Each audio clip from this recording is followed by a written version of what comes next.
Hello friends, welcome to my YouTube channel. आपके अपने इस यूट्यूब चैनल पर फिर से आपका बहुत बहुत स्वागत है। तो फ्रेंड्स, आज हम समझने वाले हैं कि ईएसआर टेस्ट क्या होता है, किस किस मेथड से हम ईएसआर टेस्ट करते हैं, तो दोनों मेथड में क्या अंतर है। तो आइए हम इसकी शुरुआत करते हैं। तो फ्रेंड्स, ईएसआर का फुल फॉर्म होता है erythrocyte sedimentation rate. Okay friends, इसका ये हमारा फुल फॉर्म है। आइए हम इसका इंट्रोडक्शन के बारे में समझते हैं। देखिए, कहता है कि erythrocyte sedimentation rate is the at which RBC settle down when blood. अर्थात फ्रेंड्स, जब ब्लड हमारा आरबीसी का सेटल डाउन होता है तो हमारा क्या कहलाता है, इरिथ्रोसाइट सेडिमेंटेशन रेट, यानी आरबीसी के सेटल डाउन होने को हम क्या बोलते हैं, ESR. Okay friends, to which anticoagulant is added is allowed to stand in a narrow tube for 1 hours। यानी 1 घंटे में इस आरबीसी का सेटल डाउन होता है, और इस आरबीसी का सेटल डाउन होना ही हमारा क्या कहलाता है, ईएसआर। और इसकी जो टाइमिंग होती है 1 घंटे दी गई है। आगे हम देखते हैं।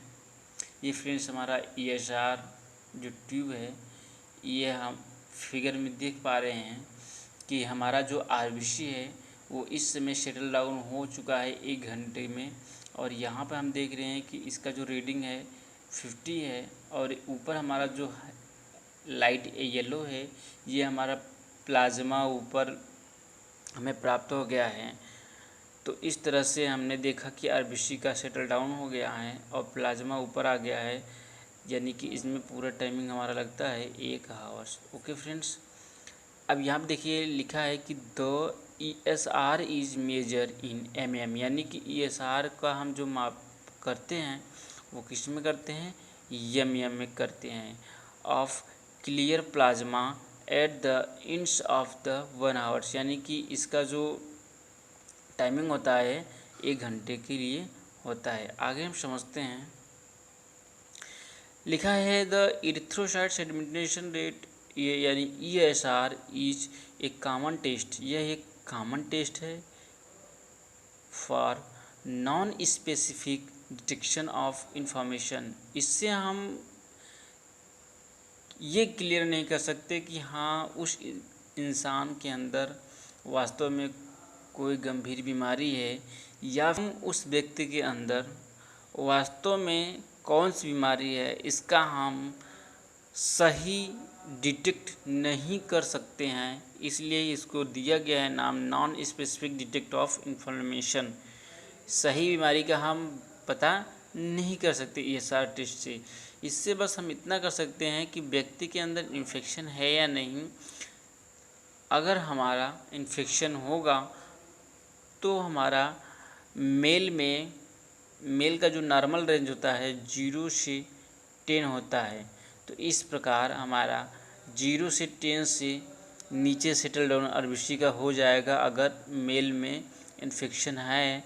अगर फीमेल में इन्फेक्शन होगा तो हमारा 0 से 20 तक इसका सेटल डाउन नॉर्मल रेंज है, और इसके जस्ट नीचे हो जाने पर हम ये कह सकते हैं कि फीमेल में इन्फेक्शन है। ओके फ्रेंड्स, आइए थोड़ा आगे हम समझते हैं। तो फ्रेंड्स, यहाँ पे हम समझते हैं कि ईएसआर में हमारे 3 स्टेजेस होते हैं। वो 3 स्टेज क्या होते हैं, आइए हम समझते हैं। पहला स्टेज हमारा कहता है एग्रीगेशन। यहाँ पे इमेज में आपको दिख रहा होगा कि पहला जो स्टेज होता है इसमें हमारा एग्रीगेशन प्रक्रिया, जिसको हम बोलते हैं रॉलेक्स फॉर्मेशन, यानी आरबीसी जो बिखरे हुए होते हैं एक रिंग शेप में बनना चालू हो जाते हैं। इसी rouleaux formation it occurs in the first 10 minute, और इसका समय जो होता है हमारा 10 मिनट का होता है। Red cell stack together like pair of points, यानी सिक्की की तरह एक दूसरे पर जोड़ा बनाना चालू कर देते हैं आरबीसी। ओके फ्रेंड्स, आरबीसी ही हमारा सिक्के की तरह एक जोड़ा बनाना चालू कर सकते हैं एक दूसरे के साथ। आगे हम देखते हैं। सेकेंड स्टेज हमारा है सेडिमेंटेशन, यानी पहला स्टेज एग्रीगेशन, दूसरा हमारा है सेडिमेंटेशन। सेडिमेंटेशन में हमारा क्या होता है कि जो हमारा रॉलेक्स फॉर्मेशन हो जाता है उसके बाद हमारा सिंकिंग होना चालू हो जाता है। सिंकिंग का मतलब होता है डूबना, यानी कि हमारा जो आरबीसी है अब वो नीचे तली के पास बैठना चालू कर देगा। दिस ऑकर्स इन 30 से 40 मिनट्स, और इसमें हमारा जो समय लगता है 30 से 40 मिनट लगता है, यानी कि ऊपर वाले में हमारा कितना लगा था 10 मिनट और नीचे वाले में हमारा सेडिमेंटेशन में 40 मिनट लगेगा, जिसको बोलते हैं सिंकिंग ऑफ रॉलेक्स। अगला स्टेज हम समझ लेते हैं। अगला स्टेज है हमारा पैकिंग, अर्थात फ्रेंड्स जब हमारा सिंकिंग हो जाएगा, डूब जाएगा, तो वो व्यवस्थित क्रम में पैकिंग होना चालू हो जाएगा, जिसमें हम देखते हैं नॉन एज स्टेशनरी फेज और which packaging of sedimentation RBC in columns, column के रूप में पैकेज होना चालू हो जाएगा।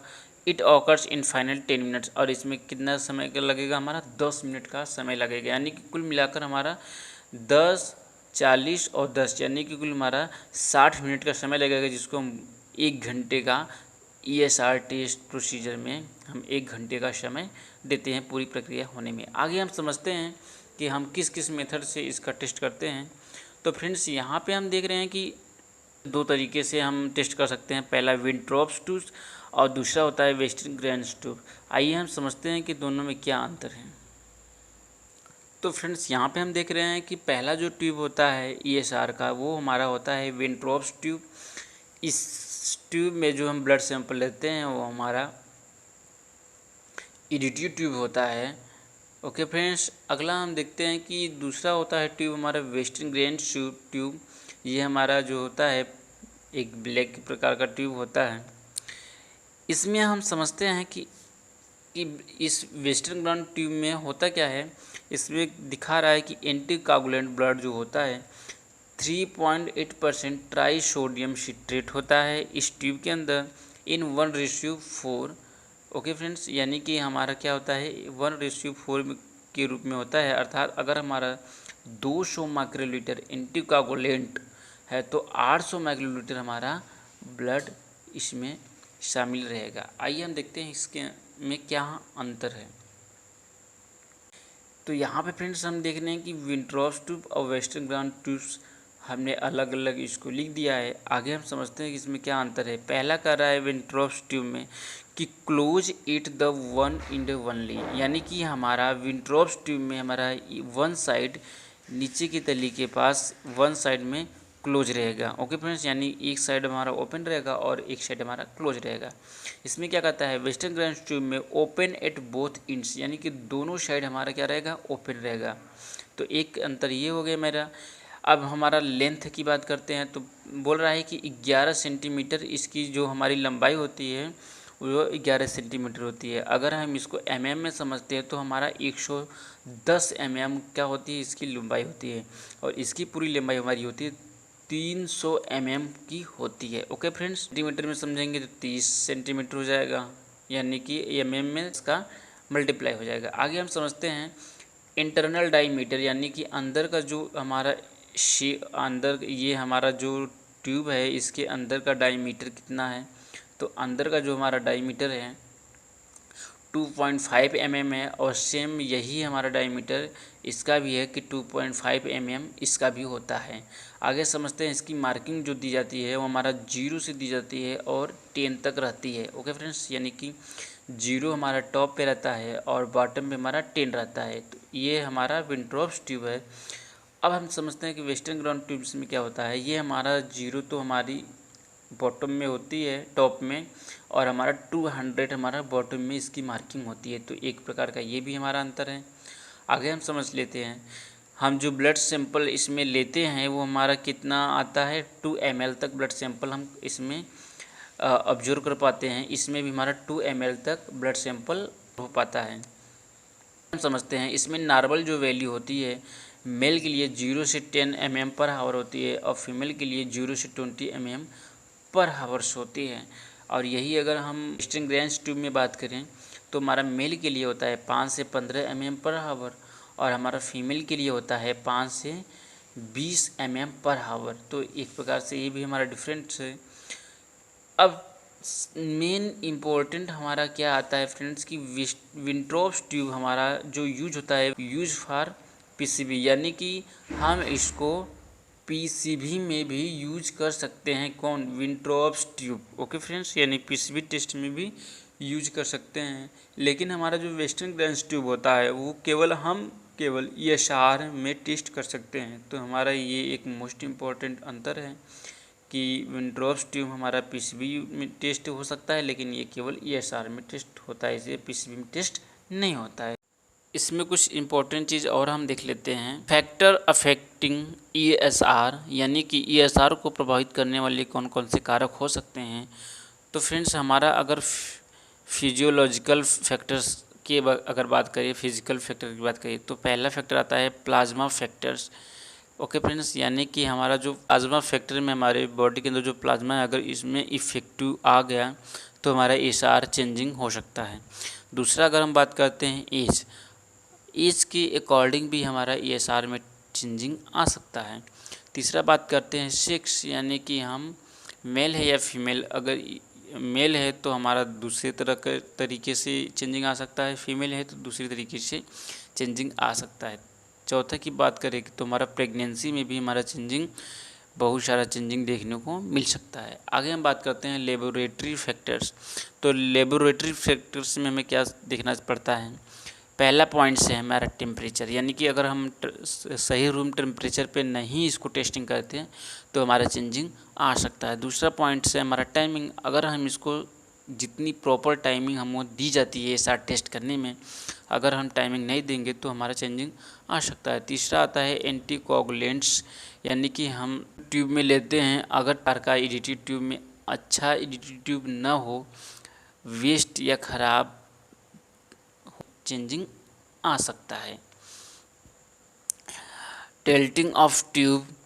अगला बात करते हैं वाइब्रेशन। अगर हमारा वाइब्रेट को ऐसी जगह रखना है जहाँ पे वाइब्रेट ना होता हो, और इसको हम ट्यूब को एक अच्छे से स्टैंड के माध्यम से सीधे रखेंगे, ताकि हमारा अगर हमारा ट्यूब झुकी हुई होगी तो भी चेंजिंग आ सकती है। तो इस तरह से हमने लेबोरेटरी फैक्टर्स देख लिया। आगे हम समझते हैं कि ईएसआर जो इंक्रीज होता है, इसमें किसके कारण हमारा ईएसआर बढ़ जाता है, आइए हम समझते हैं। पहला है एनीमिया। एनीमिया के होने पर भी ईएसआर बढ़ जाता है, लेकिन इसमें बोला है कि एक्सपेक्टेड सिकल सेल एनीमिया। ये सिकल सेल क्या होता है, यहाँ पे मैंने शेप बना दिया है। ये नॉर्मल आरबीसी होता है, लेकिन अगर हमारा इस तरह से आरबीसी हो गया तो इसको बोलते हैं sickle cell RBC. Okay friends, तो इस तरह का आरबीसी नहीं होना चाहिए। इस तरह का आरबीसी हो तो हमारा इंक्रीज ईएसआर हो जाता है। आगे हम समझते हैं कि एक्यूट एंड क्रोनिक, यानी एक्यूट का मतलब हमारा होता है काल में किसी प्रकार का इन्फ्लेमेटरी हो सकता है, या क्रोनिक भी हो सकता है, यानी कई लंबे समय से हमारी कोई बीमारी होती है तो उसको हम बोलते हैं क्रोनिक, और अगर तत्काल कोई हमको चोट लगता है, बीमारी होती है, तो उसको बोलते हैं एक्यूट। अगला बात करते हैं एचआईवी डिजीज़। ये हमारे शरीर के अंदर एचआईवी पॉजिटिव है तो भी हमारे ईएसआर बढ़ सकता है। आगे बात करते हैं ट्यूबरकुलोसिस। फिर अगला बात करते हैं एर्थ्रिटिस, और अगला बात करते हैं एक्यूट वायरल हेपेटाइटिस। एक्यूट का आपको मतलब पता ही है, तत्काल हमारा बीमारी हो उसको एक्यूट बोलते हैं। बैक्टीरियल एंडोकार्डिटिस, बैक्टीरिया की वजह से भी हमारा इंक्रीज ईएसआर हो सकता है। आइए हम समझते हैं कि हमारा ईएसआर जब डिक्रीज होता है तो किसकी वजह से होता है। पहला होता है पॉलीसाइथेमिया। आरबीसी अगर हमारा हाई हो गया, बढ़ गया, तो इस तरह से हमारा ईएसआर डिक्रीज आ सकता है। दूसरा होता है पॉइकिलोसाइटोसिस। फिर अगला आता है न्यूबॉर्न इन्फेंट्स। अगला बात आता है डिहाइड्रेशन, पानी की कमी की वजह से।